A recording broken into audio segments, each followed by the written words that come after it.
This week's Seder, Toledoth, it says that Esau came in from the field, and his brother Yaakov was making a stew of sorts, lentil stew actually.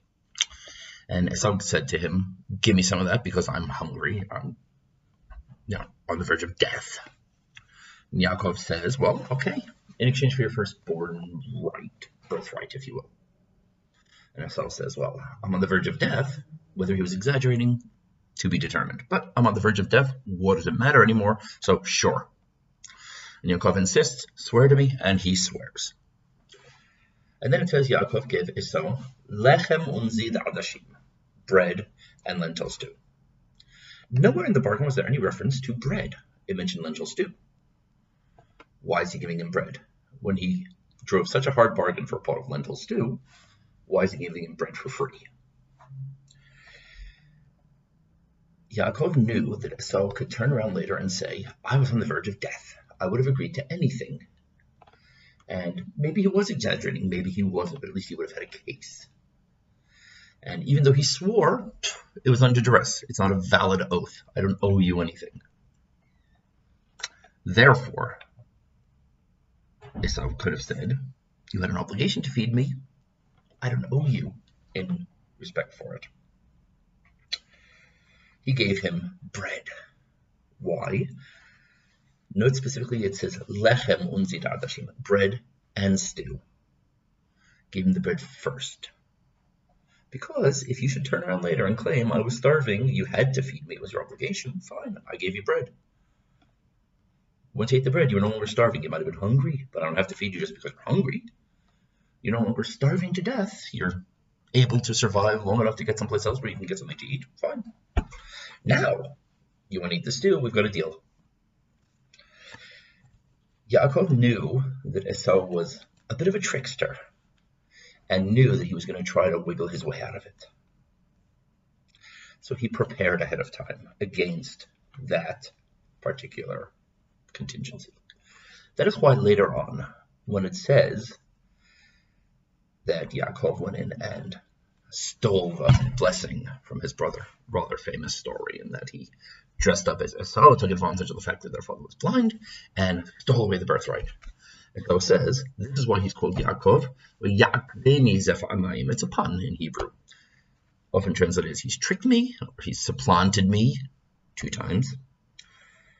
I would say it's not really that he tricked me. I think possibly he outsmarted me, or he one-upped me. He knew that I was going to try to get out of it, because that's Esau's way. Esau was Sayyid Bafiv. Hunting was in his mouth. He was good at ensnaring people.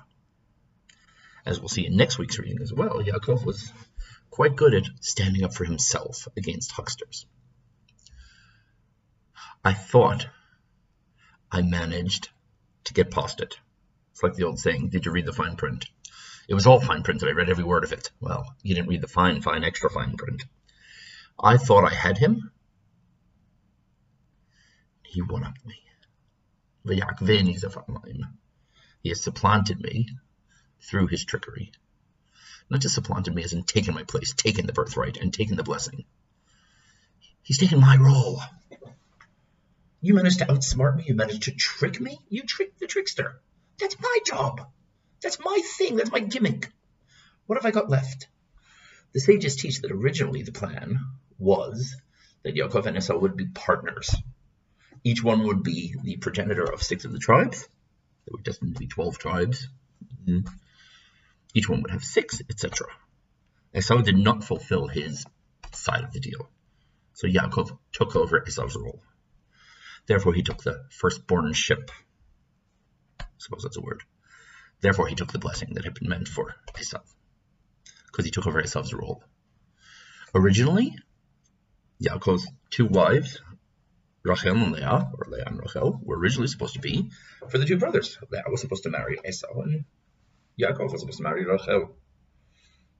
Yaakov got the other wife as well, and he took the other role. Esau is saying he has supplanted me. He has taken my place. He has taken on the role that was originally meant to have been mine. It's a shame it didn't work out that way. Esau had many wonderful characteristics. He was very intelligent, obviously very clever, very powerful, physically strong. It's also said that he had the greatest respect for his parents. No one in his generation managed to reach his level in respect for his parents. It's an admirable quality. It's a shame he didn't turn it to what was right and proper. I suppose that's really the lesson. We all have our talents as well as our shortcomings. And if we can turn them towards what's right and proper, then that's great. And if not, then that's how it pans out sometimes. Choice is up to you. Shabbat shalom.